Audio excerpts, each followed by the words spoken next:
How we make a bronze statue. At the Randolph Rose collection, we cast bronze statues using the traditional lost wax casting method. Bronze art casting, using the ancient lost wax process, has been around for thousands of years. This labor-intensive process takes several weeks and oftentimes months from start to finish. Bronze is an alloy. It is a mixture of about 85% copper, plus small amounts of tin, zinc, and silicon. We've broken down the casting process into some basic steps. Copies of the original model are either positives, which are duplicates of the model that look just like the model itself, or negatives, molds of the model that fit the model, like a glove on your hand. The sculpted clay model is covered with silicone rubber. The rubber forms a mold of the original model and preserves all of the surface details of the original. When rubber hardens, it is covered with an outer layer of plaster. The plaster is rigid enough to support the rubber and keep the mold from changing shape when the wax is poured in. When the plaster hardens, the rubber and plaster are removed. The rubber mold is a negative version of the original. If we're going to make more than one copy of the finished statue, we can make additional molds at this point. The rubber mold allows us to make several copies of the wax pattern, which we want to cast in bronze. Artisans repeatedly pour melted wax into the rubber mold to build up layers of wax inside that mold. When the wax is hard, the mold is removed. This makes another positive, like the original sculpture, except it's made out of wax instead of clay. A crucial difference between the original model and the wax copy is that the wax version is hollow. The thickness depends on how many times wax was added to the rubber mold.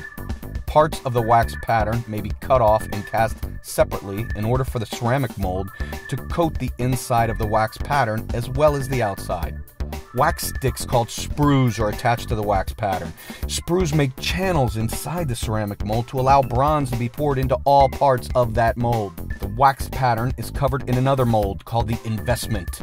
This mold reproduces both the outside of the sculpture as well as filling the hollow interior of the wax pattern. The wax pattern is dipped into ceramic slurry. This is repeated several times to make the investment strong enough to survive the casting process. After drying, the ceramic is solid.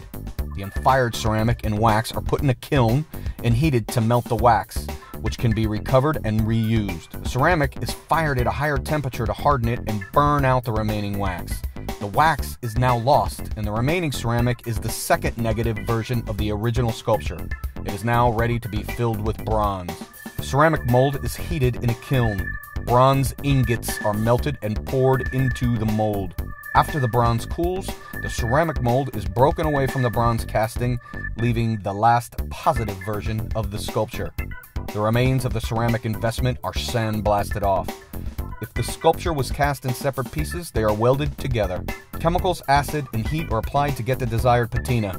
Finally, wax is applied to the bronze for a protective finish.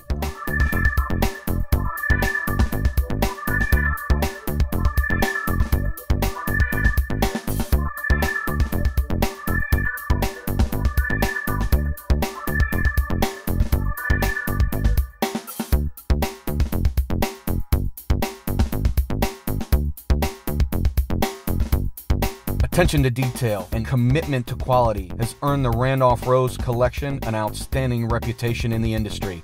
How can we help you?